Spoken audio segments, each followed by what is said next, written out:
Hi there, my name's Vince from mymatevince.com, and in this video today we are doing a Sony Colour Watchman. So this one I believe came out in around about 1991.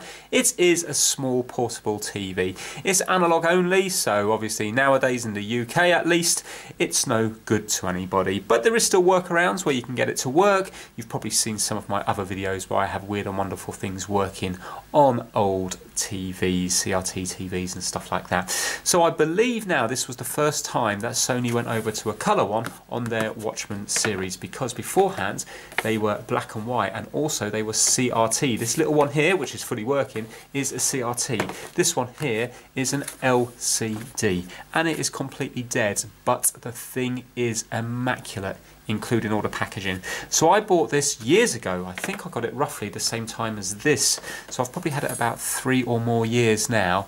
And I bought it from eBay, and it was one of those ones where it said it was untested. Unfortunately, when I got it, it didn't work whatsoever. And I completely forgot about it until now. And I thought, well, hold on a minute. It's a lovely device. Why don't we try and fix it? Now, if there's a problem with the LCD, I don't really think I am going to be able to fix it. But who knows? Let's take it apart and see. Now, already, the lovely thing about this is that you can just see the age. So have a look here. Up the top here, look at this. Bakers, radio, TV and appliances. Clacton on Sea.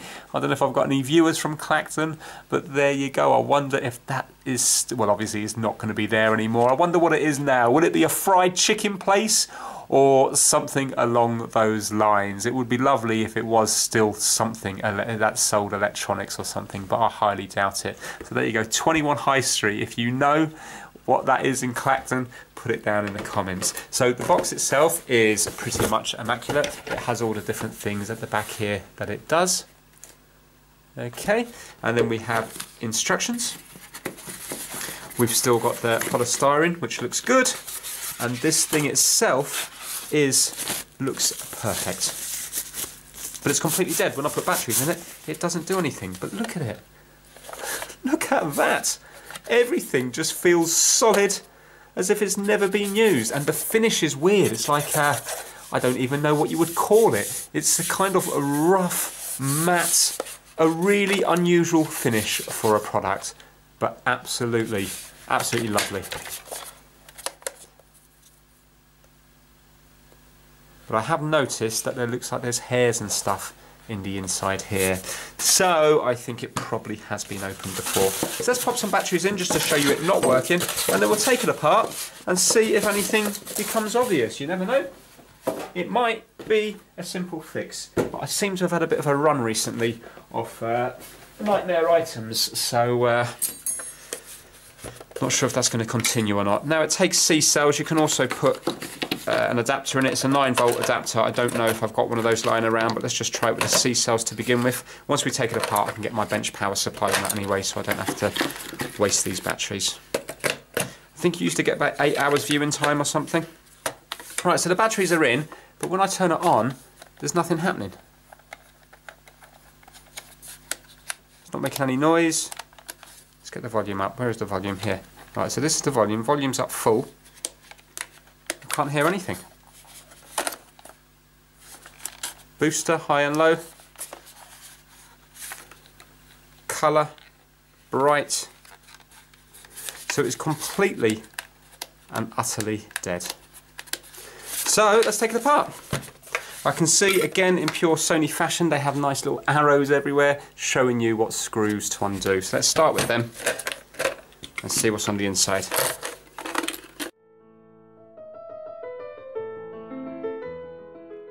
That's a different size screw, that one, and that must be for the aerial. So let's take the aerial out. Even that's just a good fit. Everything's just screaming quality. Here we go. Right, how does that connect to? Oh, hold on. Oh, it connects here and here, so it connects onto these things. I wonder if they're dirty.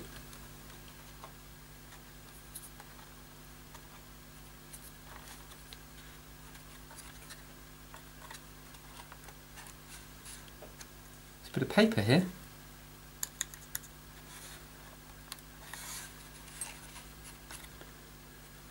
Right, I suppose I could pop the batteries in, make sure that we've got voltage here, and then make sure that they're pressing down on here, because this one here does look a little bit like the sticky tape's kind of leaked on it a little bit. You never know. You never know. So make sure we've got, what we got, 6 1.5 volts, that's going to be 9 volts. Let's go here and here. Yeah, 9 volts. So now, let's make sure that they are going to actually make a contact. Give them a little bend.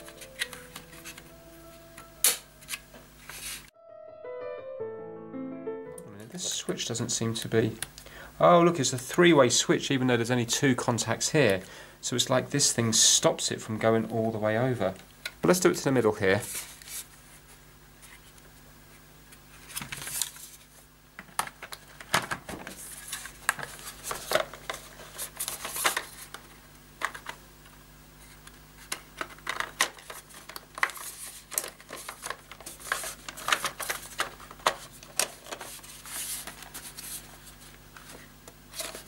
No, I still can't hear any static or anything on it. Right, I don't think it's just as simple as a power problem there. But mind you, when I take it apart, I can always clip on my power supply onto here, and that will make a good contact. Right, I'm just having a quick scan around the place. Let me just zoom in. See if we can see anything dodgy or iffy. So the power's coming in from here, and also up here. They must go to something on the other side of the board because there's nothing really here. But it goes off to, looks like it goes off to some sort of transistor here. Well, I mean, it looks okay, doesn't it? Let's undo the screws.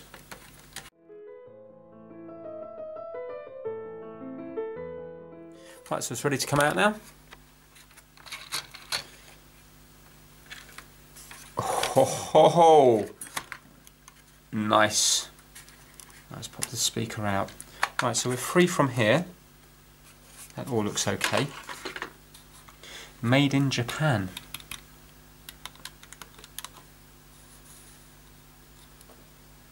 Sharp. There you go. It says Sharp here.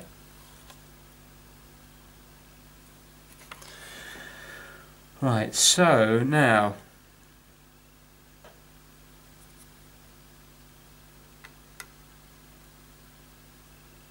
ooh. Hold on now, let me have a very close look at these capacitors. These are the same sort of ones that were in the Game Gear, and I think I can see corrosion around the base of it, and that might explain why it's not turning on. This thing is just lovely, look at it. Would be nice to get this working again. Okay, so if you have a look at this one up here, you can see corrosion here. That's not normal. Yeah, and that one looks okay. I think that looks okay. This one looks corroded. That one looks a bit corroded there. This one's definitely corroded. Look at that. They all look a bit iffy, don't they? Not these electrolytic ones, but these surface mount ones. Look at that. In fact, on this one here, look. Can you see around here? It's like goo. I bet when I go to take these off, I bet it stinks of fish, and I bet that's all the electrolyte leaking out of them. Also, look here, there's horrible goo on this one here. Now, I don't know if that's kind of some sort of flux residue from the factory. It's just it doesn't seem to be on the one next to it, but this one seems to be covered in it. But yet this one here doesn't actually seem to have leaked too bad. So I don't know what that is. Yeah, I think that they're going to need changing. Let's just zoom out a little bit. It's kind of strange how we're not getting anything at all. Well, do you know what? Some of them might be completely open. They might be just... Do you know what I mean? There might be no path between them at all. Oh, look, there's loads up here as well. Well, that's going to take quite a long time to change all them. But at least we've spotted something which isn't normal. So the power comes in from here and here. So let's see what this side is up here. Right, nothing. So would that be that would be the negative side, I presume. Let's have a look. Yeah, that's going to the negative of the battery there. So this is going to be the positive side. goes off to that transistor there, goes across here. Right, so it goes through this fuse. So we've got a big fuse here, haven't we? F601, 125 volt, 1.25 amps. Why would it be rated so high, 125 volt? Let's just go across it, see if we've got continuity.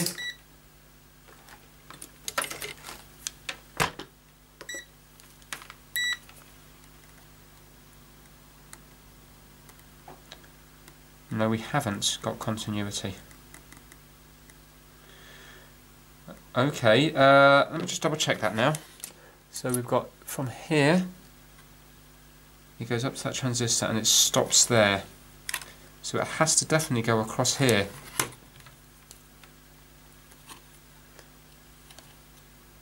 But I'm not getting anything. Let me get an ohm reading on it. Let me zoom out a bit.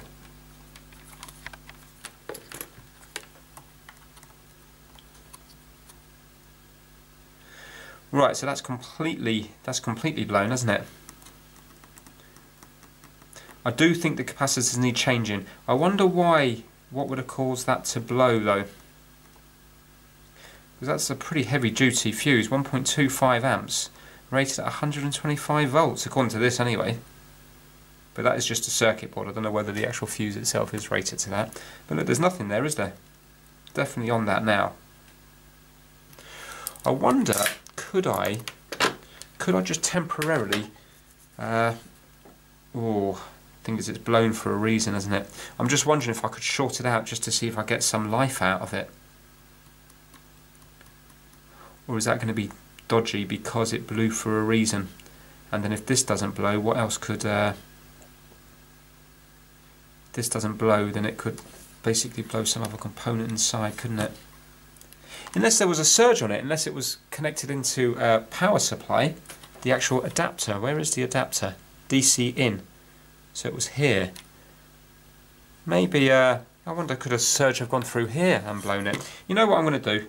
I am going to get my bench power supply. I'm going to put 9 volts on here and here, and then let's plug the speaker in. Then I am going to see if we have any noise out of this, because the volume is turned up full. So we should have some sort of static. We should have something, shouldn't we? Let's give it a go. There you go. It's on. Look, look, look, look, look. Excellent. It's doing something, isn't it? Right, where's the tuner? It's going to be at the front, isn't it? Channel VHF tuner. Where on earth is the tuner here? Do you just go through here? Volume, bright, colour. Yeah, it must be just, you must just move it along by doing these. But I don't know what indicates where you are on here. Do you know what I mean? Because there's no...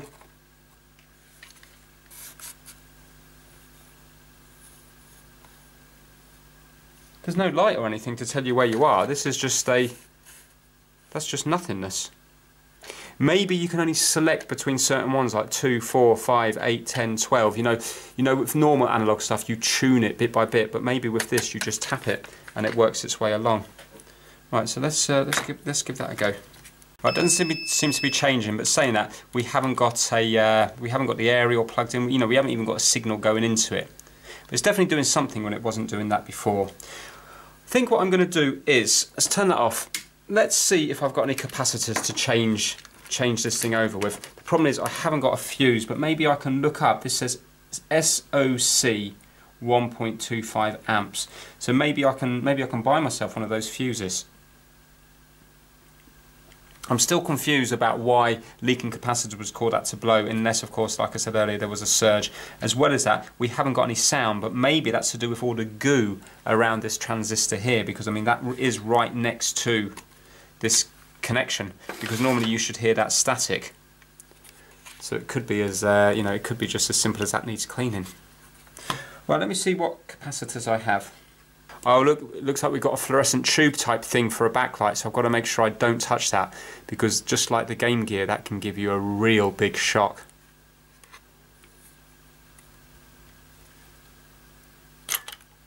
Okay, so that's how it comes out.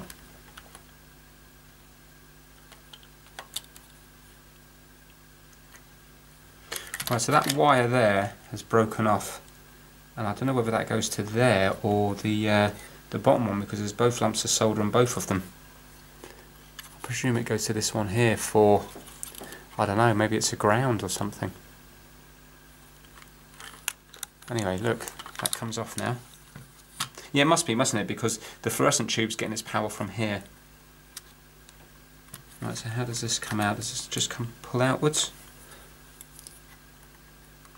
Yeah. There we go. Right, so that is the screen out, and that's the fluorescent tube here. So it looks like you put it down. Mind you, the screen was lighting up, wasn't it? So we should have, there should be like continuity between there and there.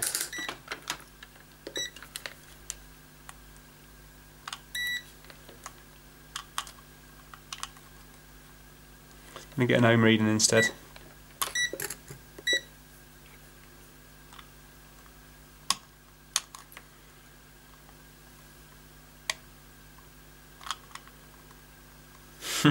Well, that's not giving me any ohm reading. I mean, we seen the screen lighting up, didn't we?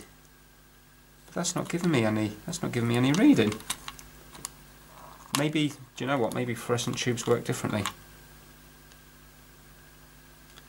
I'll leave it because I don't know how fluorescent tubes work. If that was a normal bulb, that would give me a reading.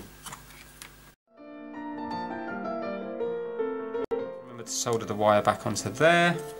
And now I've got to see what capacitors I have, see how many of these I can change over. There's loads of them. They're all along here, there's some up here, all along here, there's loads to change. Okay, between this kit that I got from eBay and between this kit that I got from CPC, so these are electrolytic ones, but these are they're through hole, these are like the surface mount ones. I think I'm going to have most of them covered. I mean, a lot of these are 4.7, 35 volts. I've got 4.7, 50 volts. We've got 10 volts, 10 microfarad, 16 volts, and I've got 10 microfarad, 50 volts. So it doesn't matter that the voltage is higher, as long as the capacitance is the same. If the voltage is lower, that's a problem. But I can put in a 50 volt in place of a 16 volt. One thing I'm not sure about is, what is this thing here? I've never seen this before. It says delay line. What is that? And look, it's definitely got solder on this side here. Can you see it's soldered? It's got solder connections down here, and then it's got like a huge, which is I'm presuming some sort of ground thing here. Let's see if that is going to the negative. So this is the negative up here. Yeah, so I don't know what that is. I've never seen one of them before. A delay line. Anyway, let's get started, and then afterwards I can clean it all with IPA and get rid of all this goo around this transistor down here and see what that's doing. I don't even know if that is a transistor. I'm just saying it looks like one, but it could be some sort of that I haven't got a clue. Maybe something to do with the audio or something. So I'm going to add some fresh solder to it to begin with, just to see if that will help ease it off. I'm not sure how these pads are going to be. They might be ruined.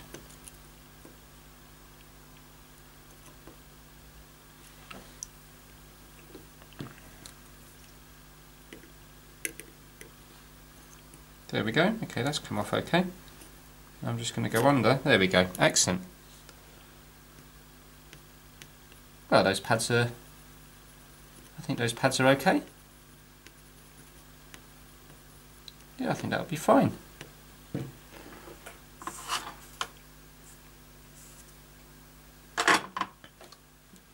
So now I'm going to cut down the new capacitor to make it as short as possible.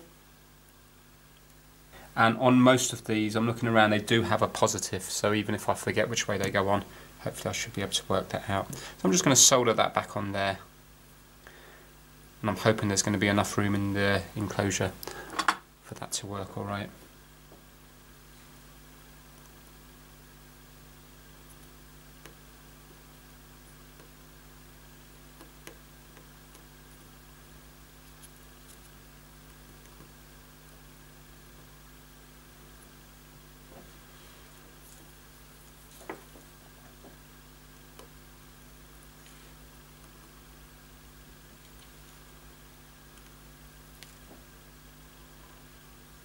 There we go.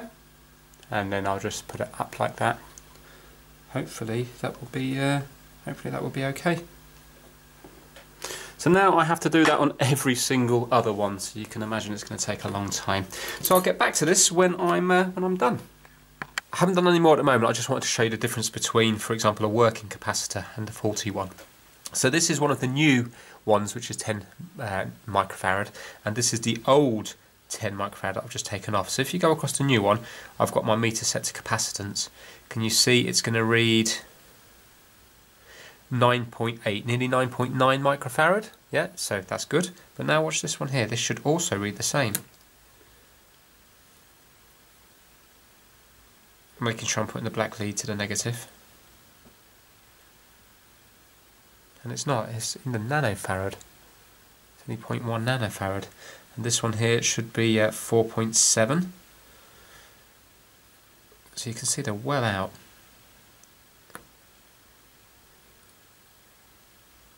Again, nanofarad. Yeah. So obviously, you know, they're there for a reason, and they're not performing like they should be. So I'm really hopeful now, once I change them all, that maybe this might start working. I have decided to change over the through-hole ones as well, the electrolytic caps, because I'm thinking if all the others have gone, this is quite old now, 20-something years old, so the chances are these are gone as well. And just as well, because I've taken this first one out, and this should be 220 microfarad, and it's reading just over 100 microfarad. So I'm going to do that to all of them now. Right, okay, so all I have to do now is solder this wire back onto the screen and we'll see what happens. Now, I haven't got a fuse because this is still the same day, but what I've done is I've taken the lid off, and basically there's just a tiny little wire going from one side to another with a break in the middle. So now obviously I don't know how thick that wire is, but what I've done is I've just run a little bit of 0.1 millimeter. The wire that I've run is definitely thicker than the wire that was there before, so it does have to be replaced. If I was to take a guess, I would say that my wire is about twice the width of the one that was there before, but I'm just putting it in there just because it might offer some kind of protection rather than just completely bridging it with pliers and stuff like that. So yeah, let me pop this on now, solder that wire back onto here, and then we'll see what happens.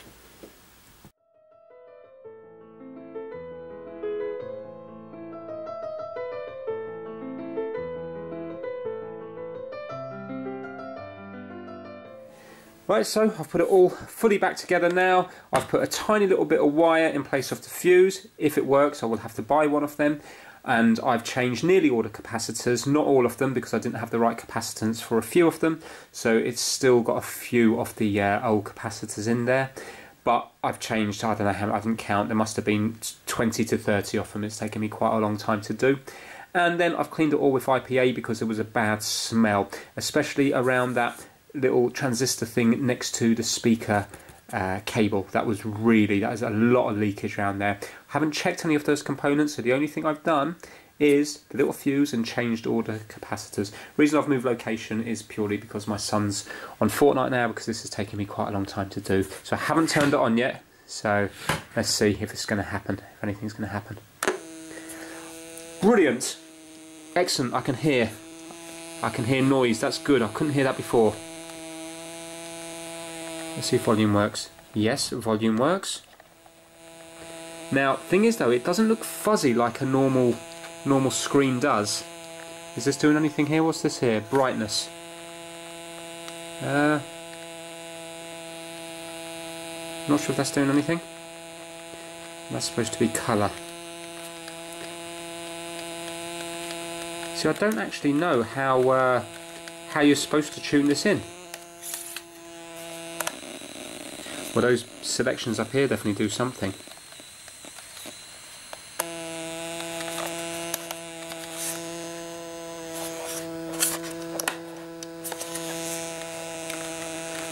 Okay, well it's definitely doing something that it didn't do before. I'm just confused because normally with a TV it should be staticky, not like this. I'm not sure. Right, so it looks like I'm going to have to do some sort of bodge up to try and get a signal into this. I do have audio and video in, and also I've got an external antenna. Do you know what? I could just do audio and video in, couldn't I? Because that's going to tell me if the display is working or not. So let me try to wire something up, maybe some old games console or something, onto a 3.5mm, or do you know what, maybe I could just wire up. No, I'm going to have to, yeah, I'll have to have a think about it, see what I can wire up. Let me get something sorted. Okay, it looks like this is going to be yet another unsuccessful video. It's so annoying because I'm finding problems. I'm like getting so far, and then that would do for most people, it would be working, but because it's a My Mate Vince video, I changed all the capacitors, which would normally work, but now there's something else wrong, and I've got a feeling it might be an LCD problem. So I've tried it via RF, and I've tried it via the AV in, and still nothing's happening here. I've got sound, but I haven't got any picture. So right now it's via RF. So I've got this cheap little Chinese handheld here. So basically with this one here, it's got a little AV out. So if I turn that off, turn it on, you'll see the picture will come up here. When I plug it in there, it goes off, and then it should be travelling down this here. So it goes into the AV in, the VCR here is converting it to RF out, and I've got it plugged in via a series of adapters to get it into a 3.5mm jack to push it into here. That normally works. For example, if I connect this up to my boombox now, that would work. And if I was to do it this way via the AV in, so this is AV in here, I'm plugging it into that one there. It's even nice, look at that little way it clicks, so you can have it at different viewing angles. I'm a bit disappointed because it's such a nice little thing. Also the headphone jack's working as well. I've tried it with some speakers, so the headphone jack's working, but unfortunately I can't get anything through it to, well, I suppose I could play music through it. But now watch this, if I plug that into there, sorry, that into there, and that into here, turn it on, you can hear it. It goes very loud as well. It's got quite a powerful speaker on it. The awful sound is just from this little Chinese clone handheld thing here. Yeah, so you can hear that the audio's there, but look, there's no picture there. And what I've done as well is, I'm well aware that sometimes different pins are working. So for example, the grounds might be different on this. So with this one here, it's only got the 2 and the ground, so this will only ever be picture and one audio channel, not 2 audio channels, but it looks like this has just got the one speaker anyway, so that wouldn't be a problem.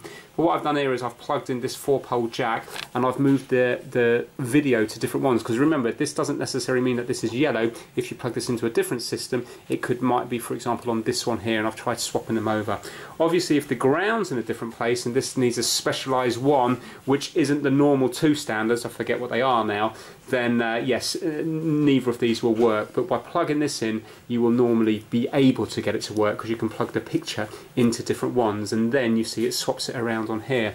So yeah, really disappointing. What I'm going to do is I'm going to take it apart again just to see if there's anything obvious on the LCD, but it's not doing what it should do, because look, when I turn it on now, and if I put it to UHF, basically when I press this button here, it should come up with UHF should be a red line going across here. Then if I was to put it to VHF, there should be there should be a green line, and when I press this channel call, it should come up with a green line. Remember I said I don't know how you're going to tune it in. Well, there's a green line that moves along, so obviously when you press the channel up, the green line or the red line must move along corresponding to what's up here. So as you can see, there's no lines whatsoever, and it doesn't matter what I put it on here, there's nothing happening.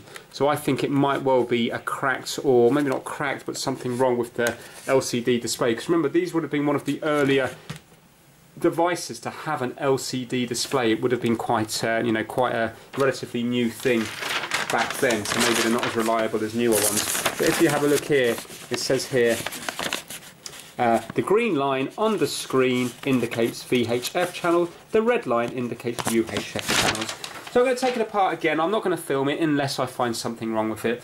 Unfortunately, I think this is going to be yet another video where I can't get it working. I feel a little bit disheartened at the moment because I've just had a run of stuff that's just not working, even though I feel that I'm kind of doing proper, I'm kind of doing proper repairs. I mean, I changed all the capacitors on that. I think I've just been a little bit unlucky on this one here to have, for example, leaking capacitors and something wrong with either the tuning or the actual LCD itself. Really unlucky.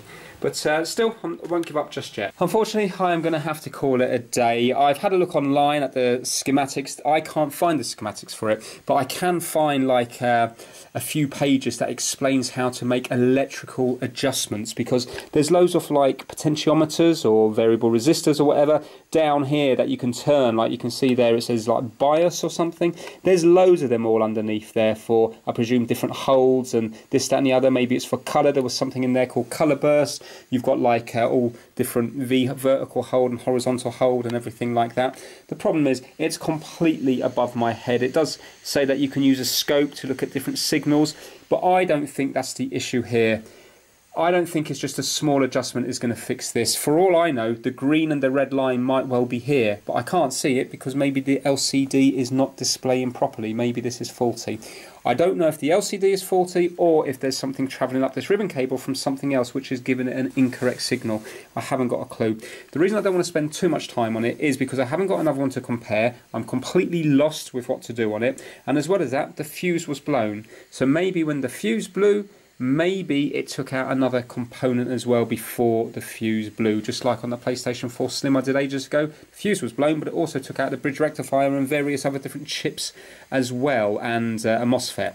So for all I know, there might be something in here that's blown, or here that's blown, or there might be something with this chips that's blown. I've got no way of testing any of this because I haven't got another one to compare to, and I really do not understand how this works. The reason I think that it's not going to make a difference by changing any of these let's call them potentiometers, is because even when I do an AV in, I've got audio that should bypass all the tuning and stuff. That should just be displaying on here, and it's not. It doesn't make, well, it does make a difference. It doesn't do this anymore. It just kind of goes like more darker. So that says to me that maybe this is working properly and the fault is with the LCD. I don't know. If you do know, add it down to the comments. But it doesn't matter what I do with this, and it doesn't matter where I press it. I've been pressing it around here. It doesn't actually give me the proper screen anytime. So I presume what it should be is like a fuzzy screen, like a ghost screen, static, with a red line or a green line depending on where I have the UHF or the VHF screen. So can I do anything with this? Well, yes, you can use it as a speaker if you want it to, but again, it's only mono, isn't it? So it's not exactly going to be brilliant. But just to show you, I've got a Sony Walkman here with the amazing Jedwood. Let's plug that in here. And now let's plug the other end into the AV input here. Okay, can you see there it's gone a bit different? I mean, it looks quite nice now with all those colours there, doesn't it? If you look at that, you would say that that might well be working, but it's not, because remember, when I plug in other things, it's not. Of course, unless the pins are swapped around in here for some specialist cable, that could be an option. Right, but have a listen now. And we've got the volume up here as well. And it actually pumps out quite a bit of volume. I can't really twist it. Right, let's do the volume here. There we go, and you can see it's changing here now. It's gone to a pure white screen, hasn't it? So if you wanted to, you could have it up on display because it does look amazingly good. And yes, you could connect something to it. But the thing is, it's, in my opinion, it's pointless because it's not doing its job. It was designed as a TV, and that's exactly what it should be. So, yeah, I kind of got a little bit close on certain things, but still, it's not a working product at the end. If you did get any enjoyment from it, please give it a thumbs up, and please subscribe for more Trying to Fix videos. And fingers crossed, next time I will have more luck. Thanks so much for watching. Take care. Bye now.